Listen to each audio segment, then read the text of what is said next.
Kuya, ang ginagawa mo sa box ko? Nililipat ko lang po. Ba't nililipat mo yan? Hindi naman sa'yo yan. Ano yung logo? Yun oh. Pasok na. Ang lupit mo talaga. Yeah?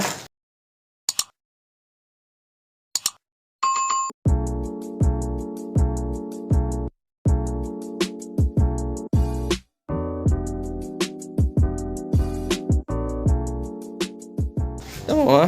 Pagkatapos niya mag-trip dito sa Pogstarring na lintik na hindi malaman kung ano yan. Ito naman ang trip niya ngayon niya. Ilipat yung mga Pogs ko doon sa bag kahit hindi ko naman inuutos. Walang yaya. Share mo naman yung tinitira mo ya. Antay mo ko, tatawagin kita. Tama. Ha? Matinding trip yan ya. Mukhang hindi na toyo yung tinitrip mo ya. Hindi na rin katulian ah. Malapit na trip na yan ya. Ito naman oh. Talaga naman ya. Try natin isang ilaw natin dito.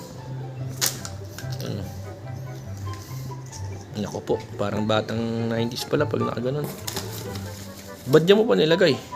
Siyempre. Siyempre oh, Nasa lahat. wala kang trip. Kaya yung trip mo, ilagay yan dyan sa bag. Talagang trip yan niya. Literal na trip yan niya. So, nagpapakapagod. Nalagay niya dyan. Oh, kasi sira na daw to. Ang di ko maintindihan sa trip nito guys, ito malapit oh. Ito talaga yung paliguan talaga ng langgam niya.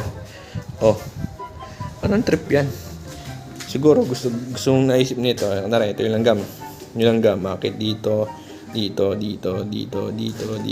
Tapos, ping! Yun na. Yun na pala yung purpose ng trip nito. Literal na trip. Good shit yan ya. No? Siyempre, ah. Good shit. Nilagay yung pog sa bag. Kahit may karton naman. Good shit talaga ya. Ano? Puno oh. Tapos papasok ka sa school yan. Dala mo no. Matinding trip yan ya. Matinding trip yan. Bibihira talaga gumagawa na. Alam ko, noong December pa yung huling gumawa na niya eh. Napakapangit ng ugali mo. Ano? Iapaw. Yan po. Ano pa? Niligumin niya pa ngayon yung pogs ko ya. Ang lupit mo talaga.